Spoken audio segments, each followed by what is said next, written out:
Hi Maya, مرحبا. Hi. Hi, كيف hi, حالك؟ Jehan. I'm fine, It's حبيبتي. it's so good to be here with you. My name is Jehan Bseiso. I'm a writer. I'm an aid worker, and I'm also part of the Palestine Festival of Literature. I'm very happy to be here with Maya Abu Al-Hayyat. Maya, I'm gonna just introduce you briefly before we jump into your new collection. Maya Abu Al-Hayyat was born in Beirut to a Palestinian father and a Lebanese mother. She lives in Arabic and resides in Jerusalem. Maya has published four poetry collections, four novels, and several books for children. A volume of poems selected and translated by Fady Joudah, You Can Be the Last Leaf, has just been published from Milkweed Editions. And we're going to be talking about this book today. Maya's writing has been translated into English, French, German, Swedish, Korean, and she lives in Jerusalem since 2013 and has worked as a director of the Palestinian Writing Workshop in Birzeit, West Bank. Welcome, Maya. Hi, thank you, Jehan. Thank you. Well, congratulations on the launch of your new book. You Can Be the Last Leaf. So I'm Thank very you. happy to take some time with you today to unpack a bit the book with you, and get to the bottom of it all. Yeah, let's do it. So first, you can be the last leaf. I Mm. want to ask you. I have to ask you, what does it mean for you to be the last leaf? Ah. I'm not sure if I am the last leaf, but I hope I can be the last leaf sometimes. You can be the last leaf. You have to confess the word that you are not have any harm to the bottom of the trees. I'm not sure if it's possible for anybody to be the last leaf, but it's a whole. I think it's a big hope and and a big lesson also to look for to be the last leaf. I think it was the title was really capture the whole collection in a good way. You can be the last leaf. It was chosen by Fady Joudah, who's I'm saying hi to him and thanks for his very brilliant translation. What do you think? Can you be the last leaf, Jihan? Okay, so before I ask you to read the poem, Maya, which is Yeah. the poem titled "You Can't," I have to tell you, like for me, when I read that title, it's about transition, it's about change, it's about leaf as a bridge, and I love the image of a leaf doing all of that. How can you get Yeah. a leaf to do so much, you know? Yeah. So, and you say in the poem, sooner or later, all leaves fall to the ground. You can be the last leaf. So I would love for you to read it to us. Maybe we can start with this, Maya. Yeah, I will read it in Arabic actually. You have the collection in English? Yes. Yeah, because and I don't have it yet. I'm You reading don't? it. Okay. So listen, how about we do this? You can read it in Arabic and I can Yeah. read it in English. How does that Yeah, sound? please. Yeah. Okay. Yeah. يلا. Deal. Go. لا تستطيع. سيسقطون في النهاية. الذين قالوا أنك لا تستطيع سيأخذهم الك- الكبر أو الملل أو قلة الحيلة. أنت تعلم أن الأوراق كلها تسقط في النهاية، وبإمكانك أن تكون أنت الورقة الأخيرة. عليك فقط إقناع الكون أنك لست خطرًا على روح الشجرة. Such a beautiful poem. And just so that it's accessible for anybody listening to us today, I'm going to read it in English. Yeah, You can't. They will fall in the end. Those who say you can't. It will be age or boredom that overtakes them, or lack of imagination. Sooner or later, all leaves fall to the ground. You can be the last leaf. You can convince the universe that you pose no threat to the tree's life. Really, Maya, beautiful, beautiful, beautiful poem. thank you. Um, how is it that this is your fourth collection? So before we talk about more poems. What's the process like for you? I mean, you Yeah. write in Arabic. We are speaking now in English. You've seen your poems translated in so many languages. Some of them you don't even speak. How Yeah. does that feel? What's that like for you? Actually, is a little bit frightened because poetry is translation. It's a translation of unknown language. You translate your dreams, your thoughts, your feelings, and imagine for somebody else to translate all that, who become a language with your own language, and to take it to another level and take it to another language and make it a whole new language or a whole new poem. It's not easy actually to read your poetry in another language, because even if that we had a very long journey, me and Fadi, actually, to had this collection. It was very, very, very tough and very beautiful, and sometimes it's scary, because you wanna reveal yourself, you wanna reveal your poetry, and poetry can't be translated. Even you can talk about it, you can let somebody else to talk about it, but you can't, because it's like you're revealing everything, you reveal yourself, yani. So to have it in another language, it's not an easy actually for a poet. And also, I do translation. Actually, I do translation from English to Arabic, and actually, I love translation. More than writing translation. I love to translate poetry, because it's like living in somebody else's mind and craziness, and this weird world that somebody else have, and you also like share it with him and become him, in order to like make this a new text, new word. So I think translation is very dangerous and very beautiful for the translator, and for the writer. I'm not sure how it becomes something different. Also to hear the tone of the language, like English is some, we are a little bit. Uh, متعودين, like we use the language, but in Sweden, or in like different languages that you don't know, the tone is a music, and in some languages you can just listen to the poetry, and you will feel that it's very close to your own tone, because poetry is not just language, it's also a music, it's also a tone, it's also feelings, it's also like a transformation, like so yeah, poetry translation is very different than anything else. Yeah. So when we talk, you said that you had a long journey with Fadi. Hi, Fadi. So I also a shout out to Fadi. You say that you've had a long journey to come to this beautiful collection. So what was it like to structure? Were you always on the same page about which poems belong where? I've worked on several anthologies, and that conversation, setting the right tone, putting Yeah. the right poems together, and working on the progression of the poem of the collection is not easy, especially here. I mean, you're working on those sections. So is the Arabic a mirror to the English? Maybe this could be something interesting, or are they grouped differently? Over to you, Maya. Yeah, no, actually, Fadi took the lead on this, on the structure of and I was totally, like, I give him all the trust to do so, uh, because I am a translator, and I know that in different languages things are different. Like I'm not I'm not fluent English. I can't say that I know English. As I should, to be part of the structure. So I was trusting Fadi on the structure. Maybe يعني أنا when I read the titles of the book. Maybe some poetry is poems. I want it to be there, but it's not.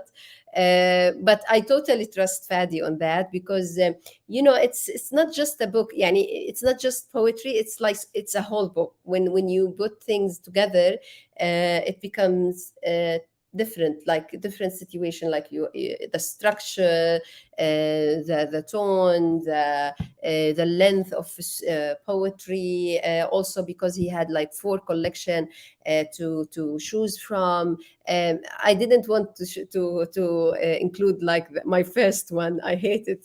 So, but he was insisting to put some of from it. So I say okay, but yeah, most of the time, if he asks me to put this or this, I will, maybe I'm not totally sure about it, but yani, at the end I totally trust Fady. And he's a poet. He's also speak Arabic very well. He writes in Arabic, and also in English, so he's much more the expert on that field. So I totally let him lead this part. I think I love what you're mentioning, because central to the artistic work itself is this act of trust. Yeah, You, as a writer, trusting yourself, your own words, your poems, you trusting the translator and the editor that you're working with, and you trusting the poems that they can move between languages, yeah, smoothly and fluidly. You talked about the structure now, and a bit the house, the book as a house for the poems. So maybe we can use this as a bridge for you to read actually the first poem in the English anthology as it appears in the English collection, which is one second. It is My thank you. House. Yeah. So, and then I have a couple of questions for you on this. So, would you like to read My House, and would you like Yeah. me to read it in English after? Yes, sure. Yeah. I will read it in Arabic and you read it in English. Sure. I love this poetry poem actually very much. What do you love about it? Because actually it tell my story. I lived in too many houses, and I lived like more than 10 houses. And I always say that it's me, like, because I lived in too many houses, I change, I write too many in too many forms. Like I write poetry, novels, children's story. I'm an engineer. I'm a civil engineer. I managed to have NGOs and work with children. And it's like I can't live in one house. I had to move all the time because of my life, my story. So this like it's my life story. This I poem. will ask you more, but I Yeah, always believe the poem can speak for itself as well. So let's exactly. start with the poem in Arabic, then in English, then I will definitely ask you more. Go ahead, Maya. عشت في بيوت كثيرة لا تخصني. لم يعد الأمر مهما بعد البيت الثالث، لكن أعضائي بدأت تشكو من أمراض غير مفهومة. ذراعاي تنموان أعلى من شجرة، كفاي تتضخمان، ودائما أركض بسرعات متفاوتة. المهم أن أسبق من يمشي قربي، أتركه قبل أن يفعل. الطبيبة التونسية قالت لأبي حالة نفسية. كنت قد أحببت الطبيبة واعتبرتها بيتاً، لولا تلك الجملة التي تسببت بالكثير من الكدمات وهدمت البيت. قرأت نصوصاً اعتبرتها بيتي لفترة طويلة. مرايا سائلة كانت بيتاً مجنوناً نسيت به حبي الأول. مجلة الكرمل والشعراء وأقواس. درست الهندسة وتخصصت بالزلازل لأتعلم صنع بيوت بأساسات تقاوم المناخ واللا متوقع. أطفالي صنعوا لي خندقاً وقالوا استريحي. الخنادق تترك أثراً في الجلد، تتركه مثل حقل، لكن الطيور تحوم وتأكل بذوري بعد أن يغرق بالماء الآسن. أستطيع أن أبني بيتاً في النص بشرفات ونوافذ تطل على مجرات ونجوم. أنا أفعل ذلك الآن. سأطليه بكتابات أمجد ناصر الذي جعلني أفرق بين الخيال والمعرفة، ليكون بيتاً متيناً حتى وإن كان مبنياً على الوهم. سأرفعه على أحصنة لتحمله إلى الحقول، البيت الذي لي، الذي سيجعل قدمي تتوقفان. What a beautiful poem, Maya. I'm not going to read the whole thing in English so that I have more time to discuss with you, but I will read the first few lines, okay? So, because I do have some follow up questions for you that I would love to ask. My house. None of the many houses I lived in concerned me. After the third house, I lost interest. But lately, my organs and body parts have been complaining of inexplicable ailments. My arms extend higher than a tree. I love that, Maya. I mean, honestly, and towards the end, if I can just conclude, I will raise my house on the backs of horses that will carry it to the fields. There, my legs will pause. So, Maya, I mean, really, house is such a rich metaphor, almost a bit like leaf, it holds so much. So, that image is very strong. So, tell us about your house here. Is it language? Is it Mm, homeland? Is it the body? Is it poetry? Because in yes. Fadi's introduction, he touches also on this that you put so much in your house. So, tell Yeah. me a little bit more about your house. Actually, the Palestinian, like when you talk house for Palestinian, is something very emotional because what is your house? You build your house, you imagine your house, you always search for your house. It's like you have a house somewhere. You have it in your memory, you have it in real life. You know that your house will demolish. All of the sudden, it can be vanished. I live in Jerusalem where I have a permit to live. Maybe I need to renew the permit every year. So most of the time, I live in my house, but I always afraid that I will like. They will not give me a permit for the next year and I will not live in it anymore. So it's like, where is my house? I lived in Jordan. I lived in Beirut. I lived in Tunis. I lived in where else? In Nablus. I lived in Ramallah. I lived in Jerusalem. And I always like, when you talk to me, when you ask me where is your house, I don't have a real house in my mind, but I have to admit, art and literature always give me houses to live. Books give me houses to live. Stories give me houses to live. And even people give me houses to live in. So I had too many experience with like not metaphoric houses and real houses, and uh, I'm detached. I don't. I prefer not to belong to one house because I'm afraid to lose it one day. I remember when I married and I get children. I was very afraid to love them, and I was like all the time like trying to search for love outside the house. And when I thought about it, why I don't search for love inside my house. And because I was very afraid, and in my mind it was like, no, house is somewhere else. I don't have a house, but at the same time I'm full of houses. I'm really full of houses. I love that, Maya. It's so rich what you say, and it reminds me. It's first of all extremely relatable as a Palestinian born to parents who couldn't live in Palestine, born to grandparents who had to leave. Actually, my both my grandfathers, when they died, they left a note to put a note on their graves to say dar, you know. So Ah, there is this feeling of home and homemaking and the need for home. Yeah, yeah. no, Oh my that's God. tough. I know, I know. I'm sorry. I didn't want to make anybody cry 15 minutes into it. So Dar mean house also in yes, Arabic, yeah. exactly, exactly. Yeah. So that means house. Maya, can you tell me please about the phobia of hope that you mentioned?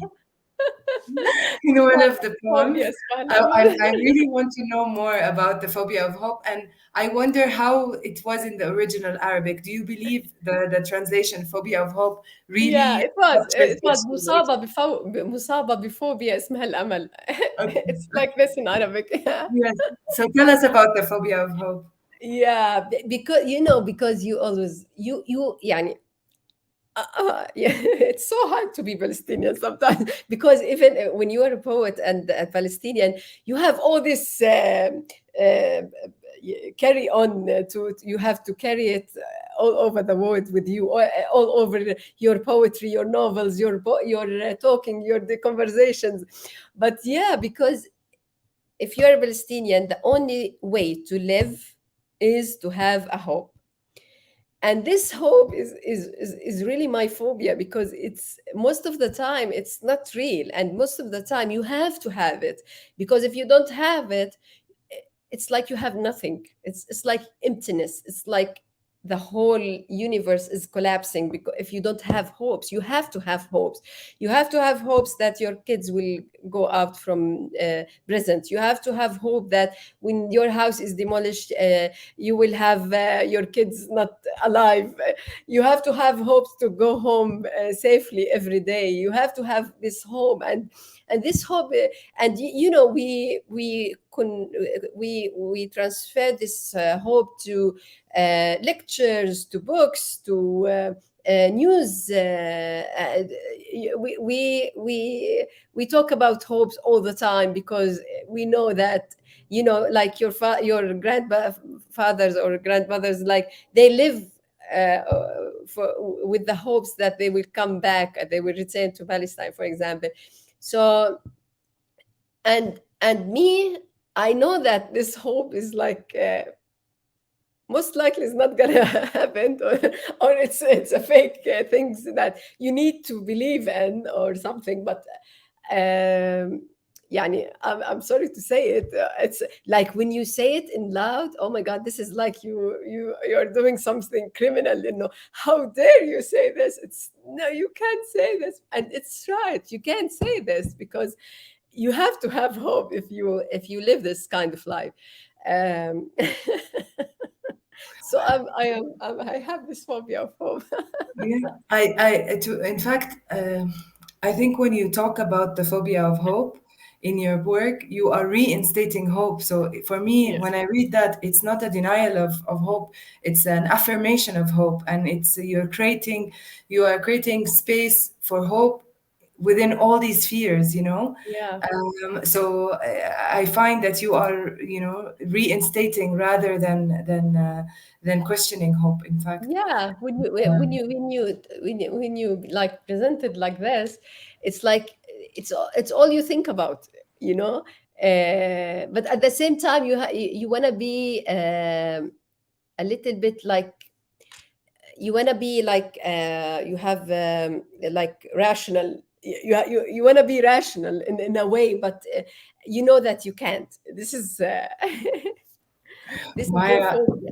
yeah, but I want to take as much as possible from you within the time allotted to us. So you talked about the backpack that you are carrying with the baggage. How does that work in your writing and in translation? So when you look at the poems and the different sections in this collection, I know that you mentioned also Fadi took from the different collections you've had over the years. Yeah. Um, how do you feel you achieve this topical or thematic balance, Mm. uh, specifically with the connection with this idea that Palestinian writers and poets are writing about Palestine? Because here I love the way that Palestine seeps into your poems, but also very much so goes beyond. It's Yeah. how do you deal with this baggage that you described? Yeah, it's a very good question, and I think all my work is like like here, focus here. I actually, when I think about my poetry, I think, my audience is not foreigners. I write for Palestinians. I write for myself. I write for our pain. And because as a Palestinian, you always think about who's your audience. Yeah, you want to tell your story, you want to tell your pain. For me, I was like, I had this line to talk about Palestinian to themselves, our pain to ourselves, because we need to heal. We need to talk the real things, the things that we can't speak out for foreigners. We need to talk to ourselves, and it's not easy because sometimes you can't tell everything, you can't speak everything. I took this. Actually, I think I'm more in novels. I'm a very like I forget the word. I'm very شجاعة is brave. Brave. Brave. I'm a very brave novelist, I think, more than the poet, the poetry. But Why? but actually, I tried to take this line to that my audience is the Palestinian. I'm talking to ours, yani. At the same time, so that's brilliant, and it wraps up with what we're talking about here. At the same time, we're talking here about the importance also of making this witnessing and this archive and this memory work and present work available in all these languages. So I hear you on the audience, but also I turn the question like this: why is it important for your work to also reach other audiences and be in translation? How does that Yeah, make it live? yeah. Yani to be heard, it's like it's always important to be heard, but at the same time you feel like, I feel like, okay, I wrote about everything.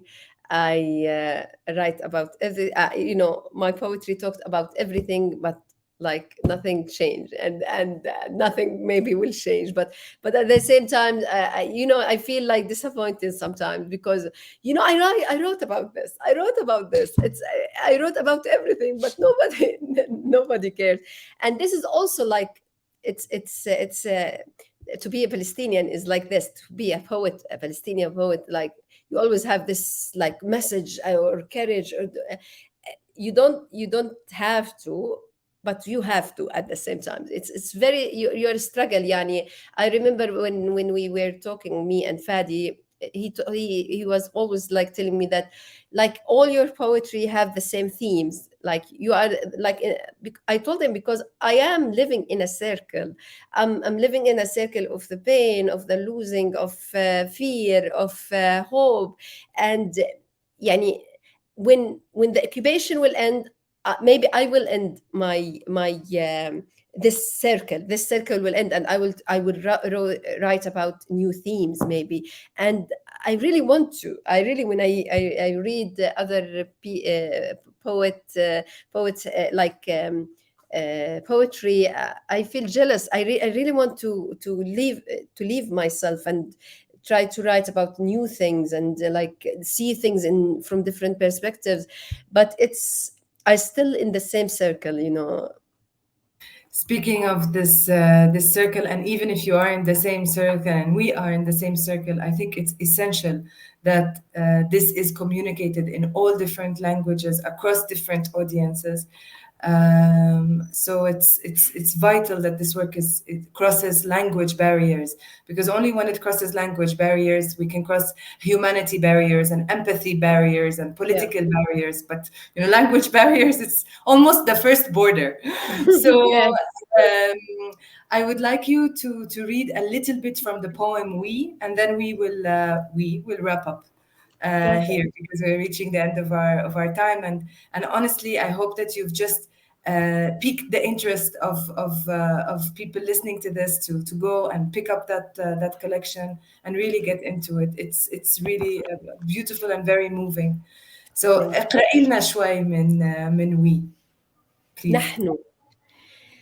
نحن الذين نرفع أعلامنا في كل مناسبة، الذين نذكر فلسطين 20 مرة في الجملة الواحدة، الذين نخاف من الضحك لفترة طويلة ونشعر بالذنب لأفراحنا الصغيرة والعابرة.